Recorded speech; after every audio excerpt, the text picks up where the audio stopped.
मनुष्य के जैविक विकास ने उसे प्रकृति के अनुकूल उसे संबंध बनाने की क्षमता प्रदान की। ये क्षमता एक लंबे कालक्रम में विकसित हुई तथा इसकी शुरुआत स्थानीय उपादानों से हुई जो कि आसानी से उपलब्ध थे। मनुष्य का जो जैविक विकास हुआ वो प्रकृति के अनुकूल संबंध बनाने की वजह से हुआ, जिससे क्या उन्हें क्षमता प्रदान हुई। ये क्षमता उन्हें एक लंबे समय में विकसित हुई तथा इसका उन्होंने शुरुआती क्या था, जो स्थानीय उपादान थे, जो स्थानीय चीज़ें थी, उन जो आसानी से उन्हें उपलब्ध थी, उनको इस्तेमाल करने से हुई। पुरातत्व के द्वारा हमें पता चलता है कि मनुष्य द्वारा निर्मित पहले उपकरण पाषाण थे। मतलब जो पहले सबसे पहले उपकरण थे वो कौन थे? पत्थर के थे तथा ये आज से 200 लाख से भी अधिक वर्ष पूर्व तैयार किए जाने लगे थे, जिनका इतिहास जो है 200 लाख वर्ष से भी अधिक पहले का है, जिसके साथ पाषाण काल का आरंभ हुआ, जिसे हम पाषाण काल कह सकते हैं। ये एक असाधारण घटना थी जो पाषाणकालीन मानव की उच्च कोटि की दूरदृष्टि तथा ज्ञान को दर्शाती है, जिससे हमें उनकी सोच का पता चलता है तथा साथ ही उसकी अभूतपूर्व अवलोकन तथा उसके आधार पर तर्क संगत परिणाम निकाल सकने की शक्तियों व अपने चारों ओर उपलब्ध सांसारिक क्षमताओं के प्रति उसका संवेदनशील ज्ञान की घोतक भी थी। विभिन्न प्राणियों की तरह मानव भी अपने जीवन निर्वाह इस आरंभिक काल के आखिर तक वह संग्रह से करता था। मतलब मनुष्य जो प्रारंभ में था क्या था, वो सिर्फ आखिर तक था और संग्रह करता था, चीज़ों को इकट्ठा करता था। ठीक है, खोदना और निकालना और जमा करना, उसके उपकरण का निर्माण उसकी अपनी आवश्यकताओं के अनुरूप था। मतलब जो काम करता था उसके अनुसार ही वो अपनी चीज़ें, अपने औजार बनाता था। ठीक है, इन औजारों का प्रयोग वह वृक्ष काटने, कंदमूलों को खोदने, लकड़ी छीलने व शहद की प्राप्ति के लिए किया जाता था। ठीक है, इस काल में पत्थरों के औजार दो भागों में विभाजित किया जा सकता है, पहला मूल औजार, दूसरा शुल्क औजार। पत्थर औजार बनाने की विभिन्न क्रियाएं वस्तुतः मानव चिंतन का प्रयोग व स्पष्ट साक्ष्य है, जिससे प्रकृति के साथ अनुकूल व स्थानीय संसाधनों के समुचित व क्रियात्मक उपयोग की अवस्था अंतर्निहित है। मतलब वो जो उस टाइम अपने पास जो चीज़ें थी, जो उनके आसपास चीज़ें थी, उनका ही उपयोग वो करते थे। इसके साथ प्रकृति परिस्थितियों का उपयोग में लाने की प्रक्रिया के अति आरंभिक अवस्था में भी, तथापि सबसे अधिक महत्वपूर्ण तथ्य ये है कि उपकरण बनाने की घटना के साथ ही प्रकृति परिस्थितियों के ऐसे रूपांतरण की जिसमें प्रकृति संसाधनों का अधिक उचित प्रबंधन किया जा सके घोषणा हो गई थी। पाषाणकाल अवस्था के उपरांत हम सूक्ष्म पाषाणकालीन औजारों में वृद्धि होते हुए पाते हैं। इस अवस्था को हम मध्य पाषाण संस्कृति का नाम दे सकते हैं। मध्य पाषाण काल के बाद किस काल का आरंभ होता है? मध्य पाषाण का, जिसमें जो औजार थे वो और क्या देखने को मिले? सूक्ष्म देखने को मिले।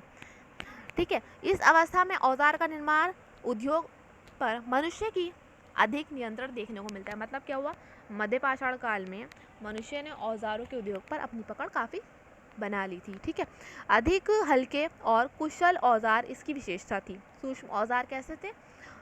अधिक हल्के और कुशल औजार थे। हल्के और कुशल। पत्थर के अतिरिक्त सूक्ष्म पाषाण उपकरणों का निर्माण के लिए अन्य सामग्री का भी उपयोग इस युग में पाते हैं। हड्डी, जानवरों के सींग, बाँस तथा लकड़ी का प्रयोग अब प्रचलन में आता है।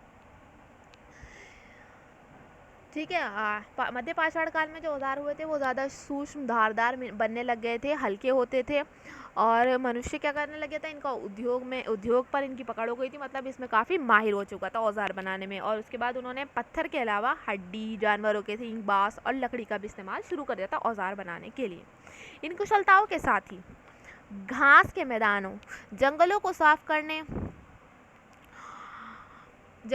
करने के लिए आग का प्रयोग आदि इत्यादि के विकास पिछली अवस्था से आगे की दिशा की ओर बढ़ने का एक निश्चित महत्वपूर्ण कदम था। मतलब औजार बनाने के अलावा औजार में पकड़ अच्छी करने के बाद मनुष्य ने क्या करा, अब आग का इस्तेमाल करने लगा, वो मैदानों व जंगलों को साफ करने के लिए।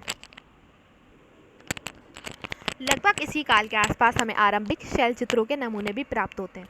इन नमूनों में प्रयुक्त चित्रण के विश्लेषण से जो तथ्य सामने आता है उसके आधार पर कहा जा सकता है कि इस काल में मनुष्य जीव जंतुओं के बारे में बहुत अधिक जागरूक हो चुका था तथा साथ ही वह गुफाओं, कंदराओं, टीलों व अन्य प्राकृतिक स्थलों में शरण लेने लगा था, चाहे ऐसी शरण अस्थायी ही हो।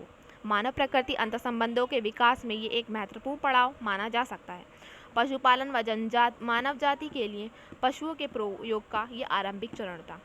मतलब इसी काल के आसपास हमें आरंभिक शैलचित्र मिलते हैं, जिनसे हमें क्या पता चलता है कि मनुष्य क्या था, जीव जंतुओं के लिए बहुत अधिक जागरूक हो चुका था। साथ साथ वो गुफाओं, कंदराओं व टीलों, प्राकृतिक स्थलों में शरण लेने लगा था, चाहे वो स्थायी हो या अस्थायी हो। मानव प्रकृति का जो महत्वपूर्ण संबंध में एक महत्वपूर्ण पड़ाव हमें क्या देखने को मिलता है, मानव क्या था, पशुओं का प्रयोग करने लगा था।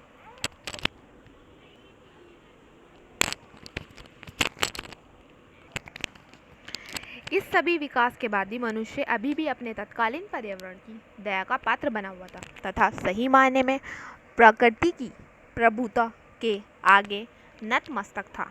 वास्तविकता तो शायद ये थी कि मानव समूहों पर्यावरण के प्रति एक जागरूकता आई थी, जिसके आधार मानव प्रकृति के बीच घनिष्ठ संबंध थे।